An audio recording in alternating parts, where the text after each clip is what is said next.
Welcome, everybody, to East to West Weight Loss Surgery, the podcast. I'm April Williams, and I'm the West. And I'm Jason Smith, and I'm the East. We are super excited today to dive into the second part of our identity conversation. Last episode, we dove deep into identity and why it is so important to us as humans and why it tends to change after weight loss surgery. But today's episode is all about the blueprint for actually changing our identity, changing habits, and creating these lasting routines that really support our weight loss goals. So we're super excited to provide you with this kind of blueprint for how we can do it.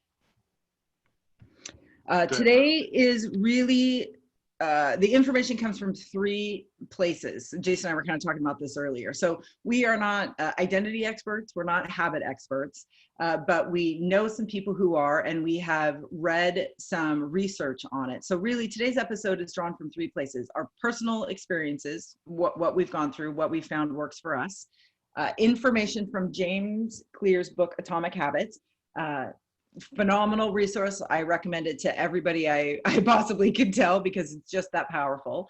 And then the work and the learning that I have done and Jason and I have done with Wendy Rawlings, who is a licensed mental health counselor here in Washington State. She's been a guest on the virtual bariatric meetup. She's been a guest on this podcast now. And I've been working with Wendy for about a year around this work. So Jason and I are definitely not the experts, but we're really happy to share our story, share our experience, and then share what we have learned from people who are the experts. Right, yeah, we definitely don't claim to be the experts, but we're just lucky enough to be in good with some of the experts that we can get the information and pass it on. So we're merely vessels to the expert land. Yes, I love it. Yep. So the awesome thing about our podcast, or what we think is so awesome, is that you can, of course, listen to us on your favorite podcasting app, but we also record via Zoom. So you can actually watch us on our YouTube channel. So if you go to YouTube and you search East to West _ weight loss surgery, you're going to find our channel. And there you can actually watch this podcast. And today I would absolutely recommend, if you're listening, that you do find the time to pop over and watch it, because we're going to be sharing some graphics, sharing some visuals that might help you better understand what we're talking about and understand the blueprint. So please do know that you can listen and you can view in two separate places. Yeah, and on YouTube, if you search it, it'll be East to West _ WLS for weight loss surgery. Yes. So you don't go looking and find something else. You'll find us if you do the _ Yeah. WLS. Good point. Thank you, sir. No worries. All right. So first things first, we just want to briefly recap our previous episode. If you have not listened to it, it might be smart to start there. But we will go over this real brief overview, because what Jason and I have discovered is that as we have moved through our weight loss journey, so I'm about 10 months out. Jason is almost exactly 2 months out. 2 months out today. Woohoo! Yeah. We have both realized that we don't know how to live as thin people. We know how to live as fat people because we did it for a very long time. And now that we're starting to lose weight, it can be a little bit terrifying. We get to a point where we just realize, oh my gosh, I don't know how to live as a thin person.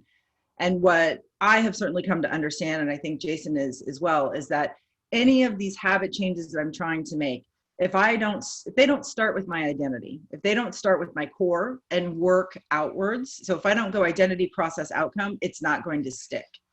Anything that is not aligned to what I believe myself to be or who the person I want to be is not going to stick, because my identity and what I do really have to be clearly aligned.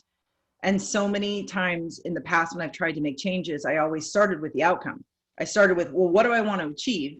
And then I worked on processes, but they never stuck because they were never aligned to who I really was as a person, right? I can say that sure, I want to run a marathon, but if I don't identify as a runner, if that's truly not something that I want to live my life as, I'm never going to accomplish that. So the powerful piece to starting with the identity and then working on the processes will lead to the outcomes that we want, because they're aligned. And that can be really hard to do. Yeah, no, it definitely can. And it's one of those things that we've talked about in the past. It's self-sabotaging without knowing that you're self-sabotaging, because if you don't put the proper building blocks in place, your house ain't gonna stay up. So No. that's pretty much exactly what this entire thing is about. Last episode as well, and this episode just builds on last episode and how we talked about the changes and how the changes implemented to each of us in different aspects of our weight loss journey that we're in so far, and this is just going to continue to actually show you what steps to take to help build that new identity. So we're Yes. really excited. Yes. Yep. And what was a really powerful piece of learning for me, I think what finally allowed me to break away from what I used to know of myself and the habits and the routines that I used to do, is that I finally realized I really had two very separate identities. I had a public identity that I was pushing out to the world, that I wanted people to believe, but I had a very separate and very hidden personal identity. So while I wanted to show to the world that, no, I'm a healthy person. I eat well and I'm active and I'm doing all these things right. Privately, that wasn't necessarily the case. I mean, I was active and I did eat healthy some of the time, but it wasn't a majority of the time. So while I was publicly trying to get people to believe that, no, this is what I do every single day, every moment, privately, I knew that just wasn't the case. So I really had to come to grips with what I was hiding. And I really had to acknowledge that, okay, it's not good for me to have a public and a personal identity. And that I really have to get honest with myself first. And I really need to clearly define what my identity is going to be. And then I had to live that identity publicly and privately. I couldn't have the two anymore, because it just wasn't working. It wasn't serving me. It wasn't helping me move forward into this healthy life that I know I have to lead if I want to be successful after weight loss surgery. Right. Yeah. And it's kind of the same thing for me on a different level. I didn't live the outwardly, nothing about me said that I was fitness conscious whatsoever. My heaviest to being 468 pounds, like I've talked about in the past. I was just kind of the funny, jolly fat guy that was just content with being fat because I wanted to eat what I wanted to eat, and I was just big, and that's just how it was going to be. And I wasn't really worried about it. I wasn't going to run because, I don't do that. I wasn't, no exercise because, that's just not for me. And I really had to get right with the fact that if this was going to work, that I was going to have to make those changes in my life and become somebody that's conscious of those types of things. If the tool that I was given, I was going to be able to use that and actually make progress in my weight loss and not be one of those people that relapsed or it just didn't work at all because I didn't make any changes after the surgery. So that took a really big come to Jesus meeting I had with myself to realize that if I was really going to go through all the trouble of having the surgery, then the least I could do was, build off of that and make changes that not only that my family and other people close to me deserve me to make, but I deserve myself. I owed myself to get better, to do better, to be better. And that's really what I started with in the first place, because I know that if it starts with you've got the closest and most deepest connection with yourself. And if you don't cheat yourself, you're not going to cheat anybody else. No, so powerful, right? So really you did the work without having the vocabulary words to attach to it. But Mm-hmm. You very quickly realized, okay, this is not the person who I want to be. This is not my identity. I'm tired of living this way. But for me to really bust out of this and to have weight loss surgery be a success, I have to start at my core, and I have to work, and I have to work out. Well, and as we learned with Wendy in our last podcast and in our virtual bariatric, you have a 50% chance of relapsing 2 years after surgery. I mean, that's huge. That is such a huge number. And to know that if you really want to be successful after surgery, it's going to take work that you've probably never done before. And that can be daunting. But I feel, and I think you and I are kind of both this way, now that we've done this learning, we kind of see a pathway forward. And even if we look at that pathway as a whole, it's very overwhelming. And when we're advocating for, no, don't look at this. Don't look at this huge thing that's before you. understand your blueprint to get there and focus on one small piece at a time, and know that this possibly could be a lifetime commitment for you, but that's okay. You have the rest of your life to figure it out and get it right. And now that you have the tool, or now that you're thinking about getting the tool of weight loss surgery, you are armed with something that you have never had before. So armed with your new tool, armed with this new knowledge, armed with a blueprint, man, you can make that 50, you can be on the right side of that 50% and have a really good experience getting there.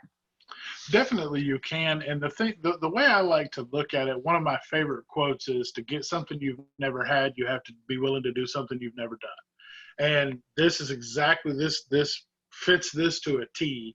And with the information that is ahead of us to give out through this podcast today, I like to look at it like it may seem on the surface like it's a bunch of information, but like April said, it's one of those things where you have the rest of your life to complete the journey. We're just giving you the steps to get there. And it's almost like looking out over your journey from A to Z from a mountain above.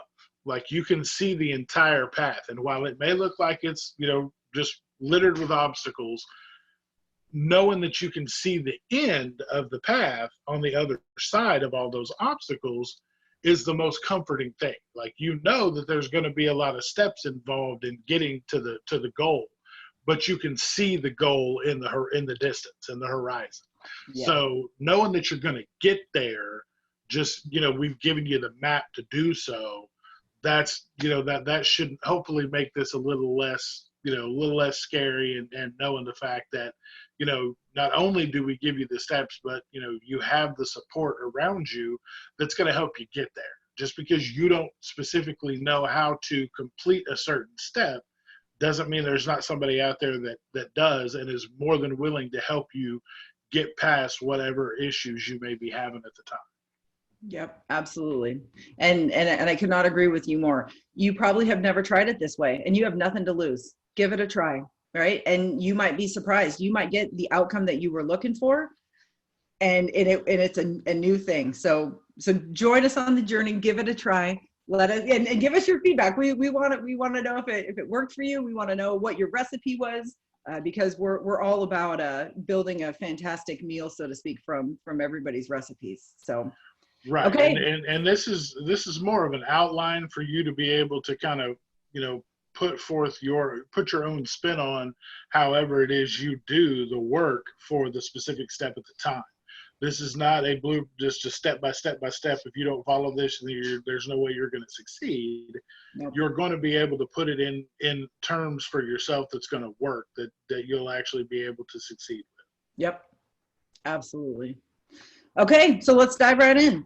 So the big question, or the thing that we're tackling today, how do I create this new identity, these new habits, and get the outcome that I want, which is healthy, sustainable, maintainable weight loss? Okay, so according to James Clear in Atomic Habits, he says it's easy. It's just 2 steps. Decide the type of person you want to be, and then prove it to yourself with small wins. Easy enough. That's it. Easy enough. And truly, it really is that easy. There are some things that get in the way, but there are some tools and some tricks that we can use to move those obstacles aside and pursue our new identity and our new habits with passion, definitely. So there are some things that get in the way of doing this. As we learned before, our old, quote unquote, bad habits are so hardwired in our brain that our brain has moved those actions to the unconscious level, right? So 80% of our brain is dedicated to thinking in the here and now, in the moment. So our brain is constantly looking for things that it can automate, things that it can move to the unconscious level. So it's freeing up the maximum capacity for our thinking in the here and now. And that is a wonderful thing that our brain does for us, because our brain's always looking out for us. Where we get into trouble is that so many of our old habits, bad habits, unhealthy habits have been automated that we do them without consciously thinking about them. And Jason, you and I have talked about this. After surgery, when we're feeling better, something triggers us and we go to the old habit. We go down that old path, right? You get stressed. I know for me, I get stressed and I just automatically head to the kitchen, and I will want to make a sandwich, or I will want to eat something that I don't want to eat. Or as I experienced earlier in the year, I will reach for an alcoholic beverage without even thinking about it. And I'm doing it unconsciously. So that is an obstacle that can get in our way, because our brain is trying to help us. Our brain's going, oh no, no, well, I know what's going on. You're stressed. I've got the solution for that. Here's your road. There you go. And for us to overcome that, it really takes us pausing. It takes us being consciously aware of what we're doing in the moment, so that we can pause and go, oh, wait a minute. This isn't the habit that I want anymore. This isn't the habit that is going to serve me anymore in my weight loss goal. I need to develop a new habit. I need to develop a new road that I can take and hopefully get to the unconscious level, so that I'm doing these healthy things every single time. Have you experienced something like that after surgery? Mine wasn't so much stress related, because I wasn't really a stress type binge eater or attributed any of that to emotional eating. Mine is gatherings, going out, potlucks at work, those kinds of things like that, where there's an abundance of food, or going to a restaurant where they've got some kind of food challenge or some big, just ginormous, meal.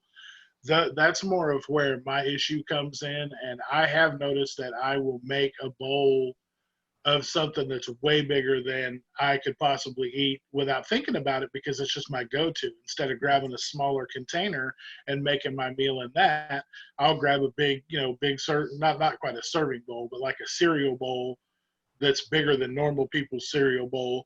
And I'll just mix, like the other night we did taco salad, and I went back to my old bowl and just started making it. And my wife's like, what are you doing? I was like, I'm making a bowl. She was like, damn good and well you're not going to eat that bowl. And I was like, I looked down at it and I was like, oh God. And I was like, you're right. I was like, I don't even know what the hell I was doing. So that became, her bowl. And I went back and made a little bowl that I could eat, because I was just like, I don't even know. And I didn't even think twice about it. I just will do that from time to time. I just go on cruise control, and I'll grab a bowl, and I would just be like, boop-a-doop-a-doo. And then I look down, and normally she's the one that brings it to my attention because she thinks it's funny. But Yes. But like last night, we went to a small little get together, and a little Mother's Day deal, and they had all these ribs and sides and all this food and stuff sticking out. And ribs were the only meat that I haven't tried post surgery. And I knew going in, I had to literally tell myself the whole time, just get one, because you're not going to eat any more than that. Don't look stupid. Don't go up there and pile a plate on. So, and I did. I went and I got one little tiny rib, and I ate it. And everything was fine. But just having to coax myself into remembering the whole time, like I was trying to remember somebody's phone number or trying to remember somebody's name. I had to like repeat it in my head walking up, like, get one, just get one. Don't be dumb. Just get, Yes. it's really those types of things, because if there's ever, because I used to be the one that would be the cleanup crew. Like I'd eat, and then if there was more to eat when everybody had done eating, well, I'm going to try and eat it so you don't have leftovers. Like Yep. that was always my thing. So knowing last night, I kept laughing, because in my head was like, go see what's left. And then I'm like, no, dummy, you can't eat it anyway. Like, what's the point? Yep. So I'm literally having that inner monologue, like, do it, don't do it. Don't, the good angel, bad angel. And Yes. I'm just like, there's no point in getting up and going to see what's left, because you can't eat it. No. Like, shut up. But that is your brain automating those habits. That is your unconscious brain going, oh nope, this is what we've done before. And it is so hard it's hard to break away from that, because that pathway in your brain is so concreted over. That is your super highway, right? As Wendy said, it's so myelinized that's the way to go. Right. But the good news is that by you pausing, by you acknowledging, by you being conscious, or somebody helping you be conscious about what you're doing, you're breaking that habit. You're breaking that old pathway down, and you are creating that new pathway, right? Just those things that you're saying to you, those conversations that you're having internally with yourself, That is you creating that new highway. And Yeah. sooner than later, that will be your new super highway. That will be your unconscious brain. So that when you get that signal that you're full, that's it. That I'm not going to look for seconds. I'm not going to go see what's left. That's it. I'm just done. So, right, you really have, you are on that process. You are taking action to recreate a new habit based on your new identity, which is, I'm a thin person. Your identity is, I stop eating when I'm full. That's your new identity. Yeah, and the most exciting part about it now, being that I'm 2 months out, I'm really starting to get a handle on how it all works and how the new body feels, and actually listening to the cues that my body gives. Yeah. Um, I am starting to realize now I can kind of gauge it. Like I'll know ahead of time, so that I don't get to that point where I feel bad, or I can feel my stomach actually processing all the food and all those things. Because that's honestly, like, I've never experienced, luckily, knock on wood, I've never experienced dumping yet, and I don't want to. Like, that's always been my goal. Like, I'm trying to not do that ever. So to me, that's the next worst feeling, is to be overfull and feeling yourself like your stomach just rolls as it processes everything that you've eaten. And that's, to me, that's the worst thing that I've had since the surgeries happened. So I've learned now to kind of back down slowly and realize when I'm getting close to that point, so that I can cut bait and get out. Yep. No, you are trying to overcome one of the obstacles, which is, right, fighting through those old habits, fighting through that through that old identity to create a new identity and to align your actions to that new identity. Yeah, no, man, you are well on the way. This weekend we were over at my parents' house for just a small dinner, kind of the same thing. And the food was in the middle and other people were dishing up. And my mom had said, "Oh, can I dish you up some of this?" And I said, "Yeah, great." And she took a big scoop and I said, "No, Mom, I need this much." And in that moment, I realized, wow, this is powerful for both of us, because I too am working on this new habit, right? I too am working on creating this new pathway, but that pathway also needs to be created in the minds of everybody that Yeah. I live with and that I'm around. So, for her to dish me up this tiny scoop, everybody at the table was like, "Oh my God, I can't. Are you sure? Like, that's such a small amount of food." And it's like, "No, this is wonderful. Yes, I need a eighth of a cup of that. And I need an eighth of a cup of that. And I would like 2 green beans. Thank you." Yeah. Right. But it's rewiring everybody's brain and it's getting everybody in on the process. And that can be so powerful when everybody around you is supporting these new things that you're doing, these new habits, these new processes, right? Your actions. It's very powerful because now they can become a support system for you. And there's no judgment, there's no shame. It's just, hey, nope, this is my identity. And everybody publicly sees it too, right? No, Yeah. my identity is I'm the person that eats very small amounts of food, and that's okay. I'm happy about that. I'm proud of that. I worked really hard to get to that point. And the more excited, the more pride that we take in our identity, the more likely it is that we will continue those habits, because finally our actions align to who we are, or vice versa, right? We are Right. aligned to what we do. Well, and another thing, like what you had said, the more people around you that start to realize the changes and things like that, they're going to embrace that for nothing more than they're excited that you're getting healthy. They're Yes. going to support your journey because this just means that you're going to be around for the long haul. And I know with my friends and my family, they're all just so excited that I'm doing better and already so much healthier just in the 2 months post-op, they laugh. They may laugh a little bit at the fact that it's such a small portion, and I'm such a large individual. That part's funny to even me. So it's kind of funny because they've all seen how I used to eat. Because, like I Yeah. said, going at my big deal was gatherings and eating, with everybody else. So they've all seen the way that I've been eating and Yep. treating myself over the years. So when when they see it now, they just kind of giggle and go on about life, and they're just excited to see the progress that I'm making. So those are the kind of people that you need to surround yourself with post-op if you really want to make a go at being successful. Yes. And I think, it's also it's also powerful to have a compare and contrast. I think most of us have known somebody who has had weight loss surgery and who has not been successful. I mean, I've been around people who I know have had weight loss surgery, and I see that they're eating the same things that they ate before surgery, or they're eating the same amount of food that I was eating before I had surgery.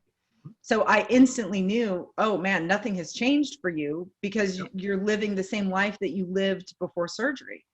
So, I mean, even we've all seen examples of people who have not shifted their identity, who have not shifted their habits after weight loss surgery. And we know that they will not be successful because, deep down, we know that we really do need to become different people after surgery to be successful, right? Our actions need to change. How we think needs to change.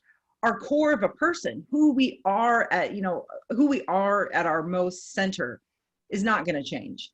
But how we share that core, right, that identity is absolutely going to change, and those habits are going to change. Well, and a lot of time when you see certain people like that have had difficulties succeeding in this are people that just aren't ready to be honest with themselves. Because a lot of times what you'll find is they'll blame the surgery. They'll blame the surgery. They'll blame the surgeon. They'll blame well, the surgery's not working for me. I've done everything I'm supposed to do, and I'm still having a hard time losing weight. And she's like, yeah, well, I did go to McDonald's and get a biscuit this morning, but at least it's taken me 4 hours to eat the biscuit instead of being able to just eat it in 10 minutes. But I still don't understand why I'm at a plateau. Yeah. If you're not ready to have those hard talks with yourself and push through and realize that you as a person are going to have to make changes, then you're going to have a rough time.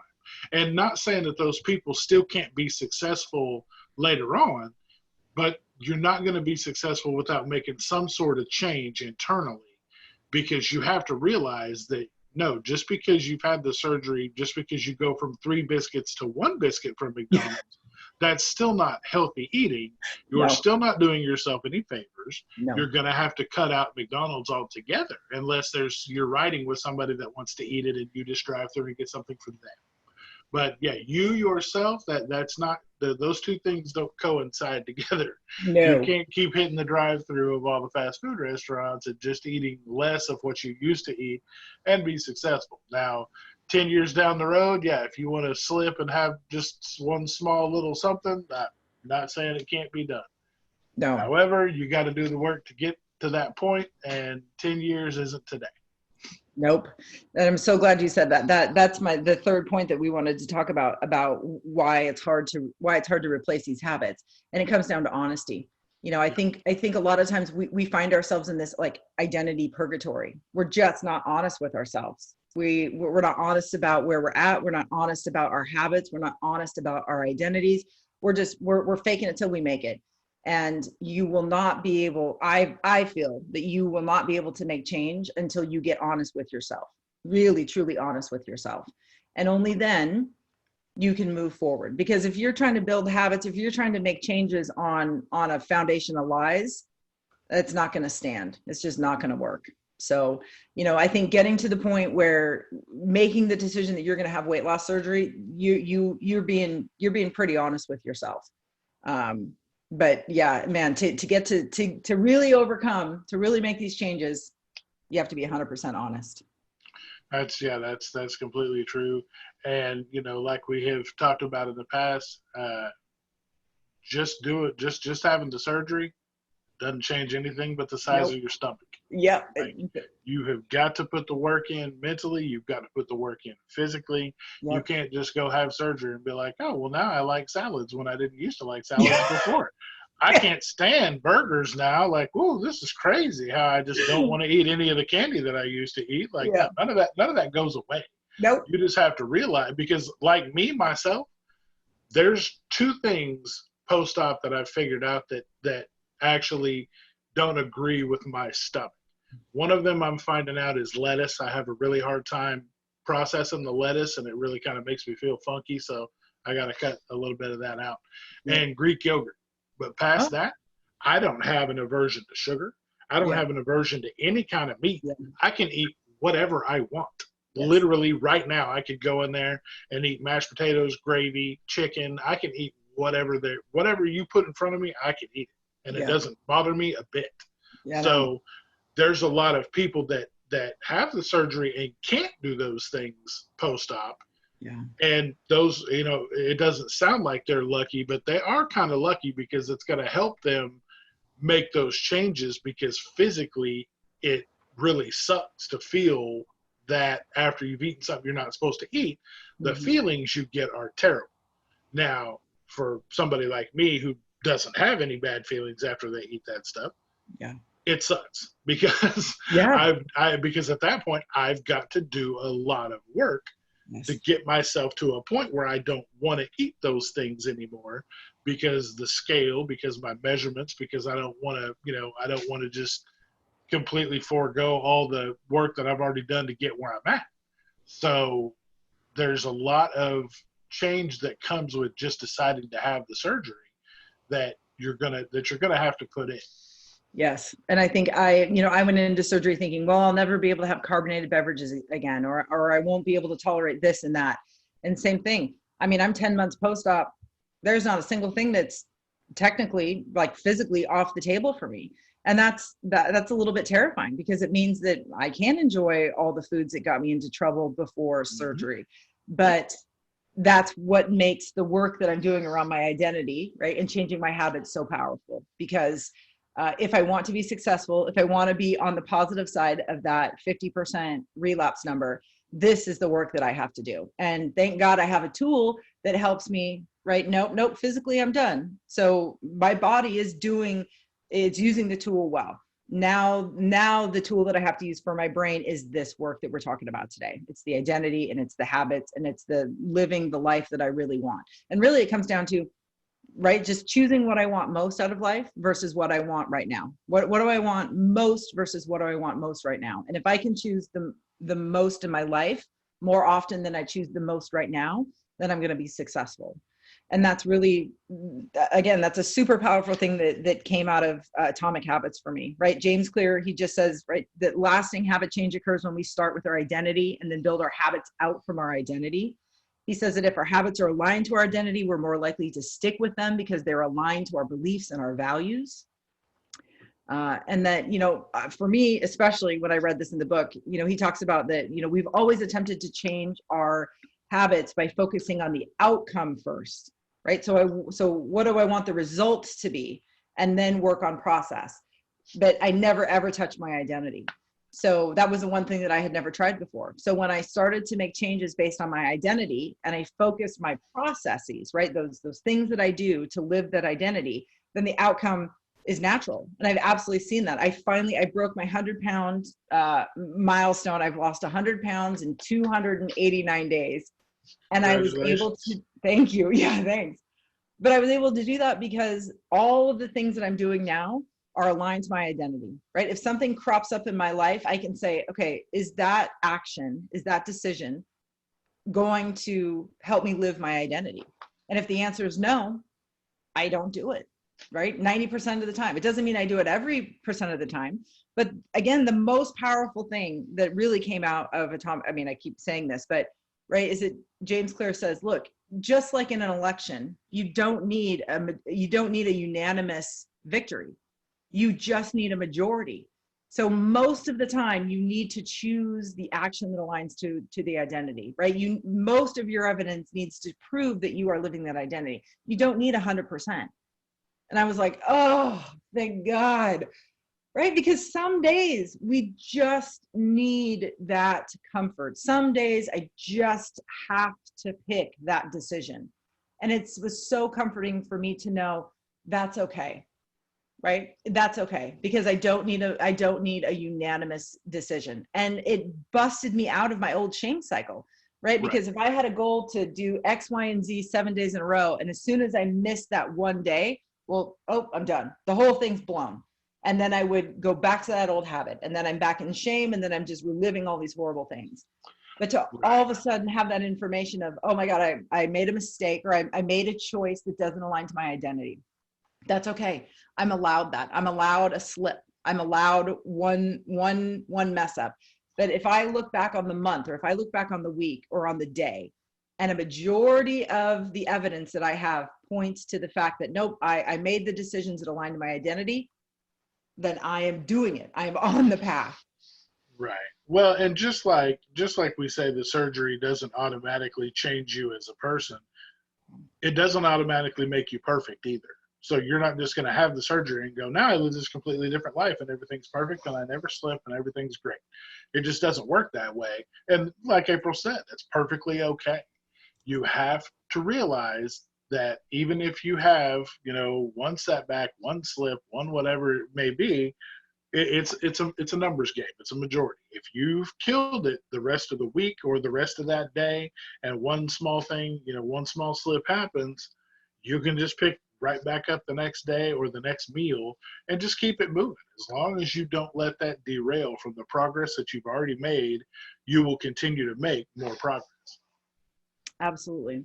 So I've shared, so if you're watching the podcast on the screen, you should now see some graphics.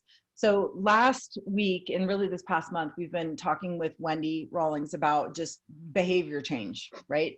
So when we couple her information with the information from James Clear, it becomes very clear how we can make these changes, right? So James Clear really says there's 3 layers of behavior change. So if you imagine three circles, right, in each other, that most inner circle is your identity. That's where we need to start. So who am I? What do I want to stand for? What are my values? What are my beliefs? What am I repeatedly doing in my life that anybody could look and say, no, that person is that identity. That person is living life that way. So then from outside of identity, we have our processes. So what are we doing to live that identity? What are our habits? What are our routines? What are our actions? Well, if our identity and our processes are aligned, then the outcome is natural. We don't even need to worry about the outcome because it's going to happen no matter what. So I just aligned those stages of behavior changes to kind of this blueprint for making this behavior change, right? So Wendy says there's 5 stages of behavior change. Pre-contemplation, which is where you just don't think you have a problem. Contemplation, which is you're aware of the problem and you kind of acknowledge that, okay, I need to make some changes. Then you move into preparation. So you're thinking about what you're going to change, or thinking about the actions that you're going to take to make this new behavior change. And then you move into the action phase where you actually practice this desired behavior. And then once you've figured out the action that works, then you kind of move into this maintenance phase where you are maintaining those actions, right? And the skills that are required in the first 4 steps are different from the skills that are required for maintenance. And that absolutely is true when we're talking about a new identity and forming new habits, right? So when you get to the contemplation stage, this is where you really become aware of, okay, I need a new identity, or I need to change pieces of my identity because it doesn't align to who I want to be or the life that I want to live. So in that contemplation stage, that's really where you're thinking about, okay, what do I want this new identity to be? And then once you've kind of formed that identity, then you move to the preparation stage. So then you start thinking about, okay, well, what will my processes be, or what actions will I take to prove to myself and to the world that I am living that identity?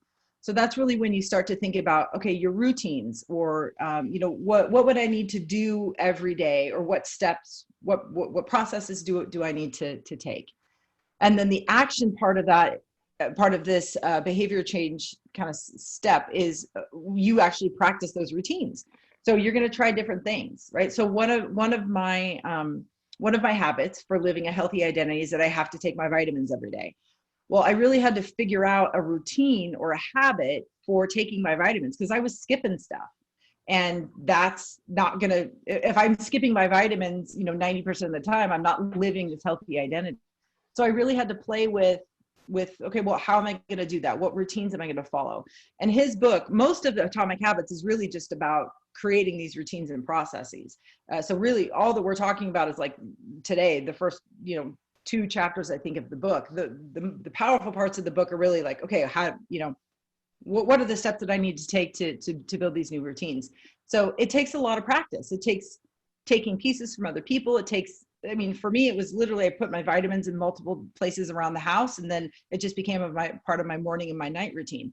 So the action is really figuring out what works for you. And once you figure that out, once you're comfortable, Then it moves into the maintenance phase. And the maintenance phase is that habit. So if you're maintaining this new identity, if you're maintaining these new habits, you're doing it unconsciously, often, more often than not, right? You have really moved that action to the unconscious part of your brain. You're building this new habit, so that I'm to the point now where I take my multivitamin every single night because it's just a part of my routine, right? I've got steps. I do my night guard, and then I have a sleeping supplement that I take. Well, as soon as I take the sleeping supplement, I also take the vitamin. So now those two are so connected, it's just unconscious. I just always do it. And it's because I followed these steps of behavior change. It's because I experimented with what's gonna be the least painful way for me to do this. And then I found something that stuck. And now it's just automated. Now it's a new habit. So, by following this system, it gives us a very clear blueprint for how we go from the contemplation stage to the maintenance stage. So Jason, have you had any experiences that you can relate kind of these processes to, something where you started even at pre-contemplation and then you've even gone all the way through to form a new habit? Yeah, I knew, which I've talked about this before. My my pre-contemplation was prior to surgery, even probably about a year before I decided to have surgery, was just the amount of Mountain Dew that I was consuming on a daily, weekly basis was just out of control for any normal human. But, like I've said before, that's also how I live my life. So, going ahead with myself and realizing that I was going to have the surgery and really looking into a lot of the things that were told to me that I wasn't going to be able to do post-op, the caffeinated beverages and anything that has the carbonation and those types of things. I had to get real with myself and realize that the last thing I needed to do was go through trying to wean myself off of caffeine and post-op and all the other things that I was going to be doing with the liquid diet and everything else, because I've stopped drinking caffeinated beverages in the past, and I know the headaches that come with it, on top of the fact that I used to get chronic migraines anyway, and so everything just compounded when I tried to stop before. So to me, I knew that I had to make that step. So I went, like I said, I went and bought over the counter caffeine pills and just used those for the first couple of days to kind of break down and relieve the headache some. And then after about the fourth or fifth day, I believe, I didn't take them anymore, and I haven't taken them since. And I haven't even thought, with the exception of like maybe once or twice, thought about even attempting to drink one, but know that I won't again, because I mean, if it's not water or Gatorade Zero, I don't touch it at all. I don't even do the unsweet tea thing, because we talked about that last episode. I do not partake in the unsweet tea, but yeah, I just stay with the water and the Gatorade Zero, and that's about it. I don't even put flavoring in my water. I just drink water. So really, I mean, to me, it sounds like you even before surgery realized that you could no longer be a person who drank soda or caffeine. So Right. you really figured out, like, okay, that's a part of my identity that just can't exist anymore. Right. So my new identity is I don't drink those things. So your process and routine was I gave myself some help with the caffeine pills, and I just stopped buying Mountain Dew. I just stopped buying those products, right? That was my process. That was really my routine, right? I'm just not going to buy it anymore. And then you put your practice into action by taking the caffeine pills. And like you said, I only drink water or Gatorade Zero. That's not even an option for me anymore. Yeah, And I now, remember I had half a 12-pack left, and I gave the rest of them to my son. He put them in his little mini fridge that he has in his room, and he cleared them out. And it was funny because last night, like I had told you, I was at that little get together, and the people who hadn't seen me since before I had the surgery were offering, yeah, have we got Coke or Diet Coke or anything like that? And I was just like, and I carry my water with me. yes, My water bottle that I have goes everywhere with me. because it's got measurements on the side, so I know how much Yep. I've drank or how much I need to drink. So Yep. I just raised it up. Was like, nope, all I can have is water from here on out.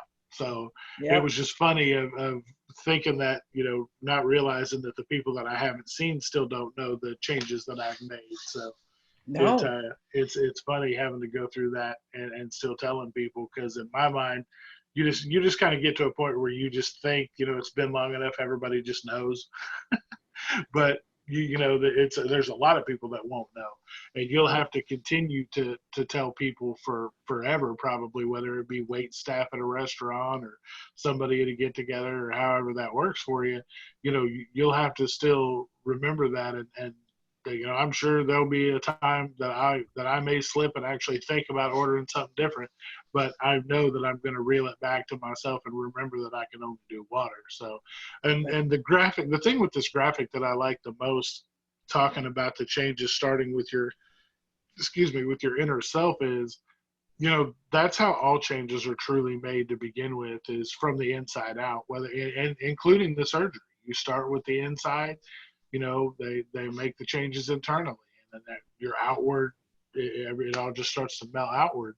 So that's it. This is just as easy to keep in mind as it is with the surgery. You just kind of relate it all together, and these steps will be easier to accomplish for you.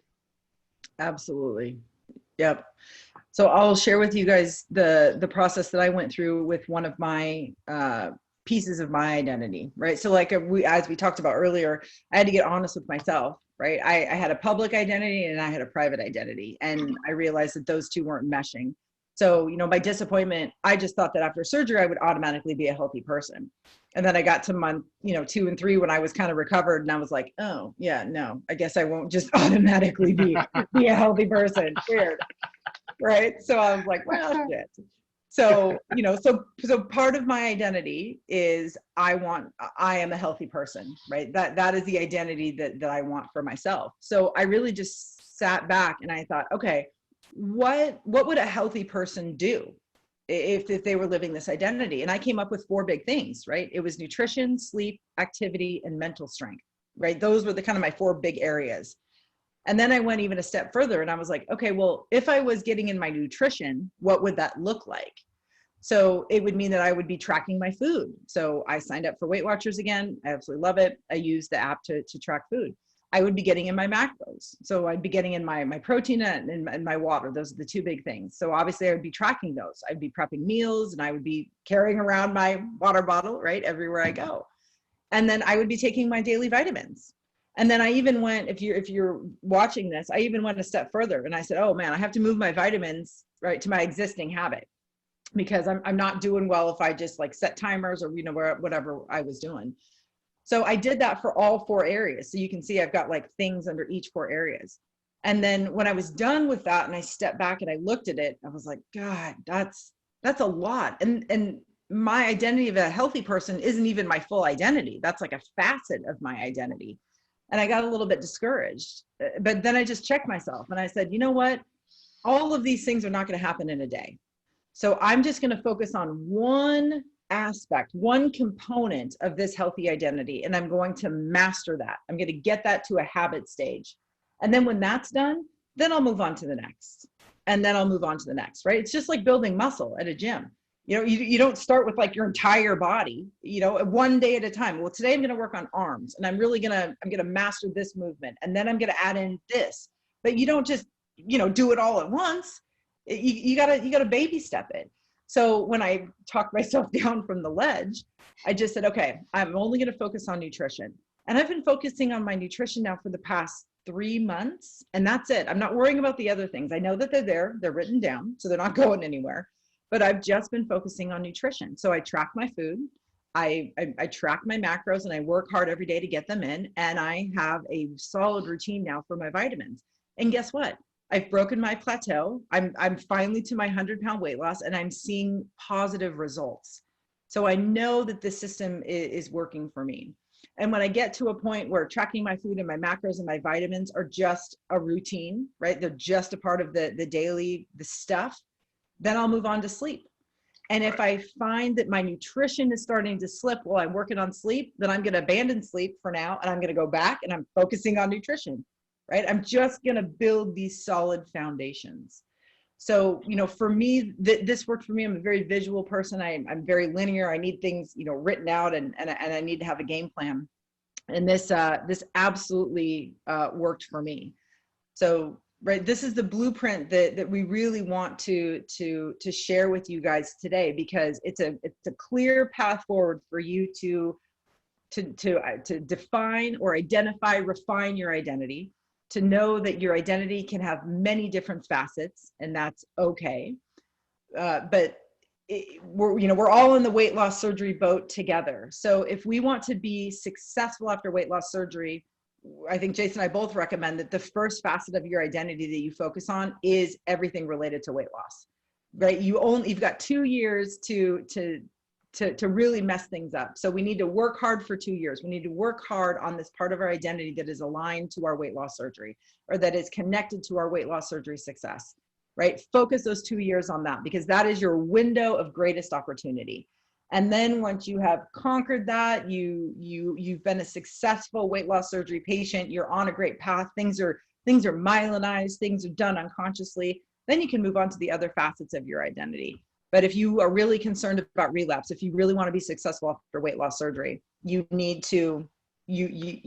need to start there. Right, and I agree, and I like what you had said. Is basically, if you're working really hard on one aspect, once you get that kind of licked, you can move on to the next facet. It doesn't have to be something that's like, if you're a person that easily gets overwhelmed with too much information, you can take it one step at a time. But if you're somebody that looks at that list and says, I can do little bits of this all together at one time, by all means, you can do that as well. The map is yours to follow, however works for you. But knowing that you can work on one, and if you have to come back to it, you definitely can. That's valuable information for everybody to know, that it doesn't necessarily have to be step by step by step. It can be all together, or it can be step by step. You just have to put the work in to make sure that you master each step. Perfectly said. Yep. So really, we have 4 steps that you can take. First step is really define this new identity, right? Who do you need to become to find success after weight loss surgery, and get really clear with that. Then think about what evidence would a person who is living that identity have to show that they are being true to that. So that's kind of what I did here, right? So if I want my identity to be a healthy person, here's the 4 big areas.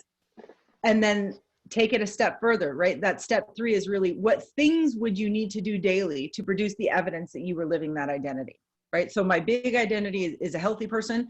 My 4 big areas that I need to collect evidence in is nutrition, sleep, activity, and mental strength. And then these things that I'm going to do for each one of those areas. This is how I'm going to concretely show that I am collecting the evidence that proves that I am living this identity. Right? And then really your 4th step is just to execute and track. You need to try different things, and then you need to track your progress. You need to collect that evidence that you can point to and say, nope, I am living that identity, right? It's like, as James Clear said before, you don't need a unanimous vote, you need a majority. But if you don't have that evidence, if you don't have that physical evidence, you don't know. I shared it. I don't know where I shared it. I should think maybe it's on my Instagram feed, but I'll show it in the video, right? I track my habits using a habit tracker. I have a bullet journal. I physically write them down and I track them this way. This is my evidence collector. There are tons of apps that are out there, right? Like the Bariatric app is one that I know a lot of people use. So you can track on your app, you can track in your own digital format. It doesn't matter how you're tracking it, but you need to see the physical evidence that you are compiling that shows that you are living this very healthy identity. Definitely. And one of the biggest things we also want to make sure that you know is that not everybody's situation is going to look the same. Your path is going to be different than somebody else's path, whether it be person that's closest to you in the world, your path still may not be the same. Your tracker won't look the same. Like the differences are going to be there. That what we want to offer you today is the format. As long as you take some of these things and are able to implement it in your daily life that's in a way that's going to assist you in your overall goal, that's the most important thing. It doesn't have to look step by step like April's or somebody else that you know that's been through the surgery. It just has to benefit you in the best way that's going to make you successful. Two of my favorite people on the internet, Ryan Nicodemus and Joshua Fields Milburn, the two of them combined to create the Minimalists. I absolutely love listening to them. And a most powerful piece of information that I've gleaned from listening and learning from them is that they always talk about recipes, right? Everybody has a recipe for doing something. And it's so important that we reach out to these people who are achieving what we want to achieve to see their recipe. And maybe we want to take the whole thing as is and we want to try it. We want to see if that recipe works for us, and maybe it will. Or maybe we get their recipe, we make it one time, and we realize that some things didn't work for us. So then we're going to take pieces of their recipe to create our own. That's the most important, I think, piece of learning that has really helped me to know that I don't need to follow one prescribed system, because parts of that system might not work for me. Well, then I'm just going to trash the whole thing and I'm going to be so frustrated. I'm going to walk away from it. But I can't. I need to find a recipe that works for me. And if it takes me borrowing and stealing from all of my favorite authors and people to come up with my own personal recipe, then fantastic. But the point is that you continue to try. The point is that here's your blueprint. Now fill it in with the pieces of the recipe that works for you. And don't stop trying until you find something that does work for you, because this work is worth it. This work is what will allow you to be successful after weight loss surgery. And like what Jason said, it might look, right, the pieces are probably going to look different from you than from what they look like from Jason and I. But Jason and I both surveyed the landscape. We looked at people who were being successful. We saw what they were doing, and we tried it, and then we tweaked it until we found something that felt right to us, that clicked for us. And then, man, we ran with it. Right. Well, and that's kind of the thing. And I love the way that you use recipe when it comes to this, because, you know, everybody knows they've got their own recipe for making whatever dish is their signature dish. And just because your lasagna just because you're cooking lasagna and I'm cooking lasagna doesn't mean we're cooking it the same. But the end result is we both have lasagna. So yes, that's one of those things where you have to look at it like, you know, you're like we said, your path may be different, the steps you took may be different, but the end result is the same. And you're going to have to make those tweaks and changes if it's going to become your own path. Because you can't, I mean, you can walk somebody else's path, but how dedicated to that path are you going to be if it doesn't have things that resonate with you while you're walking? It's just not, it's not a path you're going to stay on if you don't believe that it's in your best interest to do that. And it can't be in your best interest without you having some form of physical attachment to it. Yep, exactly. Again, it comes back to your identity. That's your interest. Your interest is your identity.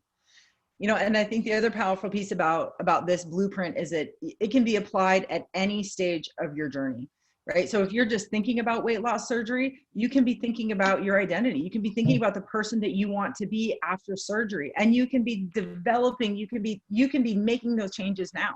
If you're where Jason and I are in our recovery, right? This is what we're doing right now in the moment.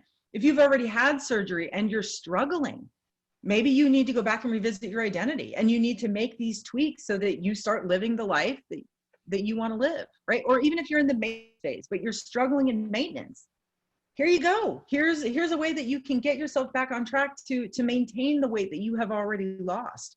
So it can be a really powerful tool that we can apply at any stage of our journey and at any stage of our life. Yeah, I mean, that's like saying that you being 9.5 months out, you can't go back and do the liquid diet for a week or a few days just to shock your system into breaking a plateau that you're on. Or, I mean, like, you don't abandon anything. Like, this is one of those things where you start thinking, well, I'm such and such, I'm so far into my recovery, there's no way I could go back to step one and do the liquid diet. And that's going to Yeah. work. No. This is not that. This is everything that went into getting us to where we are now. Everything is on the table. There's at any point you can go back and revisit any of the steps to help you get where you want to be. Well, and as Wendy said, right, you can move between pre-contemplation and maintenance. You can be in all 5 stages in 5 minutes, or in one day. So this is not like, this is not a one-way direction, because every time that something comes up, every problem or every like aha that we encounter is going to require that we go back to contemplation, or even pre-contemplation, right?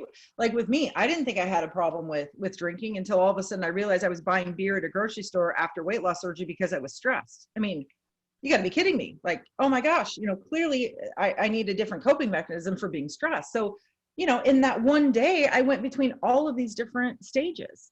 So yeah, I mean, this is not a one and done. Absolutely. Completely fluid. Yep. So on the screen, I made a version of my organizer that I used when I was developing my healthy identity. You guys are welcome to steal this, to make it your own. I just wanted to produce something for you if you wanted a starting place. This is available to you if you go to the East to West Weight Loss Surgery Instagram page, or you go to my personal Instagram page, Actively April. There's a link to this document there that you can download to your computer. You can print it out, you can handwrite it, you can do whatever you want.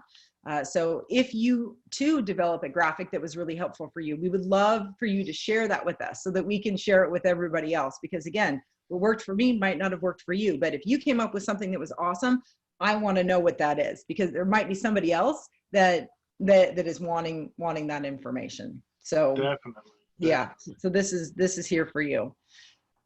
There are definitely some keys to success that I think are helpful that people know going forward. Right, so there are some wonderful resources out there. The 3 that we absolutely recommend is, of course, the book Atomic Habits by James Clear.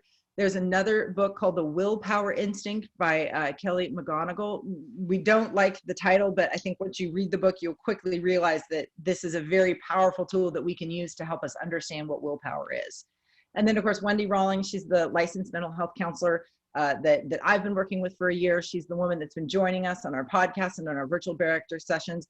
Phenomenal resource. She has free resources on her website. She's also a nationally licensed distance counselor. So if you're thinking that bariatric counseling might be something that you're interested in, I highly recommend that you reach out to her. She specializes in bariatric patients. So she herself has had weight loss surgery. She's lived it. She's been through it. Her counsel is just amazing. So I can't recommend her enough. Besides from these resources, there are really kind of 3 big things that we hope that you take into account as you start this journey. Focus on the part of your identity that will most serve your weight loss goal, right? So like we talked about, there are many facets to your identity. Go ahead and define all of them. But when it comes down to start the work, we encourage you to start with what is going to most help you in your weight loss journey, right? You got that short amount of window to make an impact. Let's focus on that right away.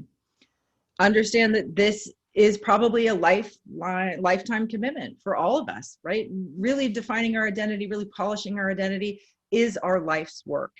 So don't look at this and be overwhelmed and think, oh my gosh, I need to get this done in 2 years. You don't. That's not what we're trying. That's not the message, I guess, that we want to send.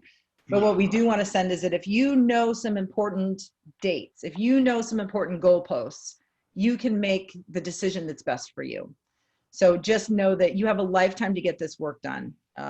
Don't worry about getting it all done at one point. And then the other key to success is start small. Really chunk this work out and focus on one tiny chunk at a time. Don't worry about the whole identity or a whole facet to your identity. Really chunk it out. Start small.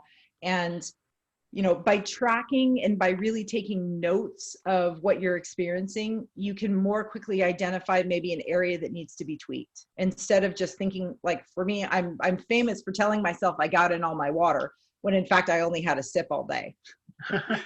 So, right, if I don't track it, there's no evidence there. So, really figuring out those systems that work for you, trying different recipes, pulling in different components, and making a system that really clicks with you, that really resonates with you is important.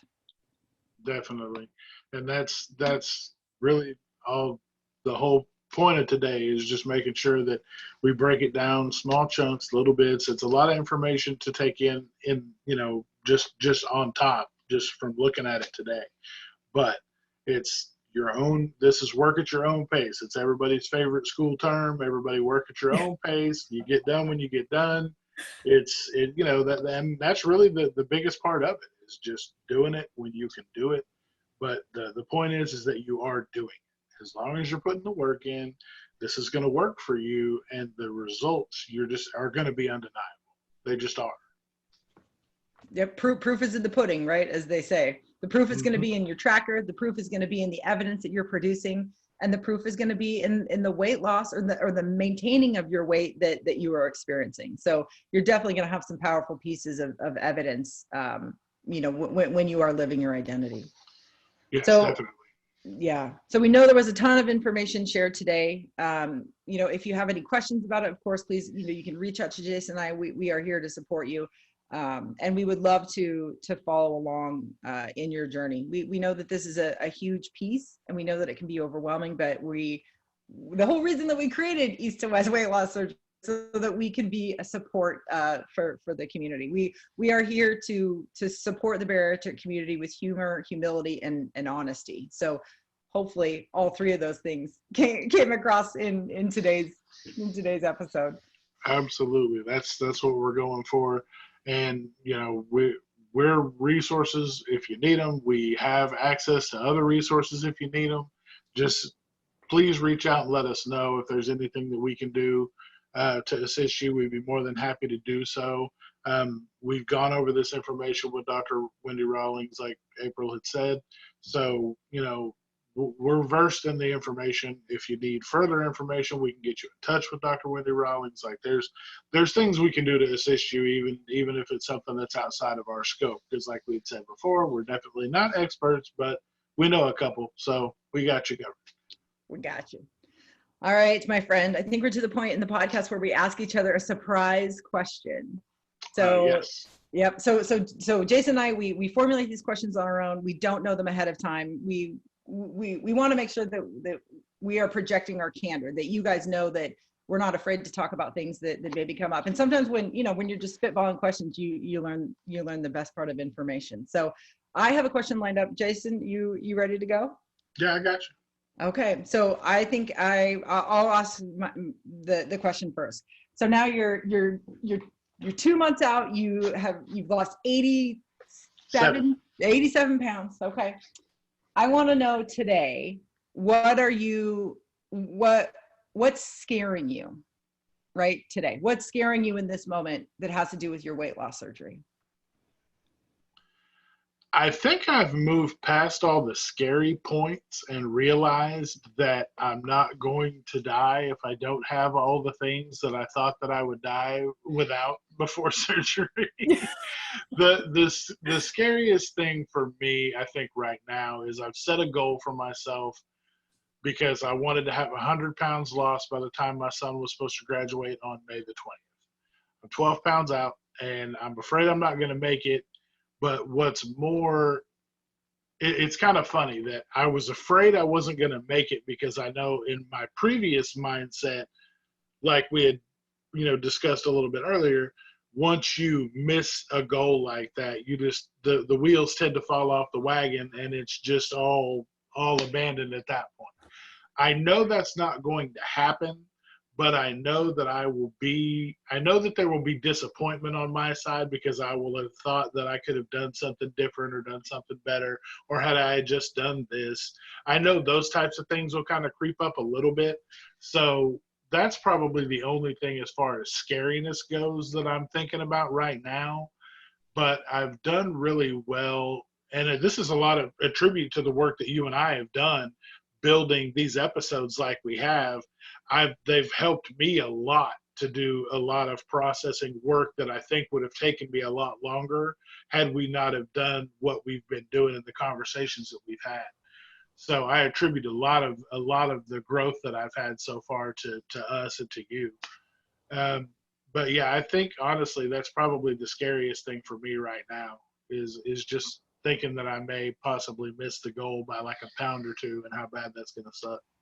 So what's your plan? Because I know you've been thinking about it. So when that disappointment comes, or when that setback comes, what's your plan? How are you going to deal with it? I just know, and today is actually going to, what we've talked about today is actually going to assist in that. I've already kind of started formulating it in my head that if it is to happen, that I know that it's a marathon, not a sprint. And just because I didn't hit it by the 20th doesn't mean I won't hit it by the 21st or the 22nd. Because in my mind, when I originally set these goals, I know as a person to myself, if I miss a hard static goal that I set, that's a disappointment. If I set it as more of a soft goal or kind of something that I hope to get to, I'm a little easier on myself if something doesn't go that way, because I know that I had the plan in mind post surgery. Yeah. I started that day one. Yep. And I know that when I hit, because I started, for those of you that don't know, I started at 468 pounds on on February 26th, when I started the liquid diet, I was 468 pounds. And post surgery, I set the goal that I wanted to be at this 100 pounds lost. Well, I hit 390, and I stayed at 390 for almost a week. Yeah. Whether it be bumping back up to 391, one day I hit 392, then I got back down to 390, and then it was just kind of yo-yo that whole week. Mm-hmm. So that was a loss of time. Well, now that I've made it down to, to 381 pounds, I'm like, the 80s were fine. Once I hit the 80s, I was good. So now I'm like, well, I'm stuck because yesterday I was 381. Now I've been to 380. I gained like 6 ounces overnight, which is just water weight I didn't lose. But I look at it like it's just one of those things that I'm going to have to keep processing and know that it may not happen just because my body may decide that it's not time. Yes. And you can't fight those types of things when your body decides that it needs a reset and that it's lost enough and it needs to kind of gather itself again so that you can continue to lose more. I know there's certain things that are going to be out of my control, which is why I didn't set such a static goal for myself. Yeah. And those are things for those of you that are post-op, you're going to have to understand, like, the weight's going to come off. It just isn't going to happen in 2 or 3 weeks. The changes, you're going to be able to see the changes in the pictures that you take, the befores and the afters. It just may not be overnight. So those are things that you can't let those things derail your progress, because it's all a part of the journey. Absolutely. Yep. For so long, I didn't listen to my body. And part of me overcoming my disappointments was that I had to listen to my body, right? My brain might have set a date, but that's the one area that my brain and my body are never going to be on the same page with. And that I know up here, I've done everything that I can do. And now I know that my body is doing everything it can do. And this is going to dictate when that goal happens, but I can still have that goal. And if I'm listening to my body and if I'm using my head, I'm going to get there. Definitely. So my question for you is, what was the biggest surprise part of the reshaping of your individual process? What was the biggest surprise for you? Something that you may not have thought you had to work on, but that just kind of popped up? I remember the moment vividly. I was actually doing my second or third reread of Atomic Habits. And I was really struggling with why I was so angry. And I was struggling with, why am I stalling? And, why am I having a hard time getting in my macros? And, just I was so angry. And there was a part of the book, and it said, like, look, actions that aren't aligned to your identity aren't going to stick. And I read that line many times, but for whatever reason, I recently had a conversation with Wendy. All of a sudden something clicked in my brain, and it was like, hey, dummy, it's because you have two identities. It's because you have a public identity and a private identity. And you've been lying to yourself and lying to the world for so many years that you don't know what is freaking real and what is not real.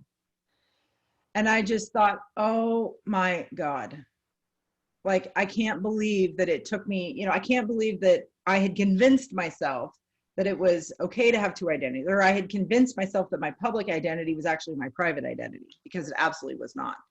And what was really terrifying is that I realized, as an addict, as a food addict, I had worked so hard to prove to the world that I was not an addict, right? Like, any addict does everything they possibly can do to like avoid the truth, right? Like drug addicts do. Everybody, Right. You're addicted to something, you're going to work really hard to prove, no, I'm not. That's not the case at all. Right. And I just thought, oh my God, I have been faking it till I make it for so long, and I have made it now. And this isn't what I thought. My reward is not what I thought it would be. And it was really devastating. It was very surprising. And I remember I took copious pages of notes. I was like journaling to myself basically. And I was like, and I kept writing like, oh shit, because it was just like, I'd finally realized like, oh my God, like, oh, this is going to be brutal, because now I have to acknowledge to the world that I've been living, like two like dual lives type of a situation. And I remember thinking like, I don't know if this is right. This is just what I'm thinking. And at my next session with Wendy, I shared it with her. And I just remember Wendy was just like, shaking her head in awe, and she was like, wow, you've unlocked what you've needed to unlock. Like, that's it. What you're thinking is correct. My medical training is telling you that you are correct. And she just said, you and I were talking about the same thing the whole time, but we weren't using the same vocabulary. And Wendy just said, now that I know your vocabulary, I can use that when we have our conversations. And it was just so like surprising. And it was very much a relief. I mean, it was equally devastating as it was equally a relief for me. And that really was what opened, the box for me, so to speak. And ever since I've been unpacking that, and ever since I've been doing the work that we've talked about today, I've seen some really big changes in me. A lot of the anger is gone. A lot of the shame is gone. A lot of the frustration is gone. And in replace of that is really a lot of freedom. And I think, again, in James' book, in Atomic Habits, I think he says like, look, habits are not confining, habits are freeing. And I absolutely get that now, because when my actions align to my identity, it's very easy. And I have even more time to dedicate to the things that I want to do, because I'm finally, it's a well-oiled machine now, right? There's no resistance. There's no anger. It's just, nope, this is what it is. And I think, I also realized too that years, in all my years before weight loss surgery, I was really angry at how I would have to live my life to live at a low weight, or like, oh, I don't want to eat this way for the rest of my life. I hate that. I just fought it. And I did realize the other day, after going through all of this work, I'm really happy with how I eat now. So I don't have to worry about that anymore. So it's just, very surprising. Very good. That's good. Yeah. That says a lot of valuable information for some of those that may be on the fence with what they're struggling with. That may have given somebody a key they need to unlock a part that they weren't ready to deal with. Who knows? The coolest thing along my journey is that I've just found the more honest and public I am about what I'm thinking, the more people are like, oh my God, I think that way too. Or, oh, I never thought about that. And it's amazing to me, the power of our own personal stories, right? We don't know the impact that our personal stories have on other people until we start sharing them. And then nothing but good things come from them. So absolutely. That's why we're here. All right. I think that wraps up our episode today. I feel like, whew, that was a lot. It was a lot. It was a lot to process, but it was also good in a way to have that internal insight to kind of figure out exactly what, we're each other are struggling with, because we help each other work through stuff without even knowing it while we're doing this. So Yep. it's therapeutic for us as well as hopefully helpful to you guys. We just appreciate you being along for the journey. Yep. So as always, we want to produce things that are valuable to you, valuable to the community. If there are topics or things that you would like us to explore or dig into or dive into, please let us know. We only want to be providing value for this community, and your feedback is critical to that. So if you like this podcast, if you like watching the video, please subscribe to our YouTube channel, subscribe to the podcast, and give it a review. We're super excited. We have 2 5-star reviews right now on Apple Podcasts. We're so thrilled about that. So if you enjoyed this content, we would love a review, and of course, we would love your feedback. Definitely, that's going to make the biggest the biggest assist to us is going to be the reviews and the subscriptions and people downloading the podcast. We definitely appreciate it. We hope that the content we're bringing is as valuable to you guys as it has been to us. We also just appreciate all the love and support that we've had so far. We do. Please, like April said, please reach out to us and let us know if you guys have any ideas. If you guys have something you're struggling with and would like an episode on it, please let us know. We'll research that. And, depending on how involved you want to be, we may bring you on as a guest so we can talk about it together, because we're also going to be doing that. This isn't just where we bring on experts or just talk to each other. We're going to be talking to some people in the community as well. So definitely reach out to us and let us know how we can further assist, or any information that you guys might be wanting that we haven't touched on yet. We'll be glad to do an episode on it. Yep. Super excited about all the possibilities that are out there. There are many. Awesome. There are, yes. All right, Jason. Well, it's a pleasure chatting with you, and I'm excited to talk. Yes, ma'am. Me as well. All right, guys. Thanks for listening. Thanks for watching. We'll see you on the flip side. Bye-bye. Bye.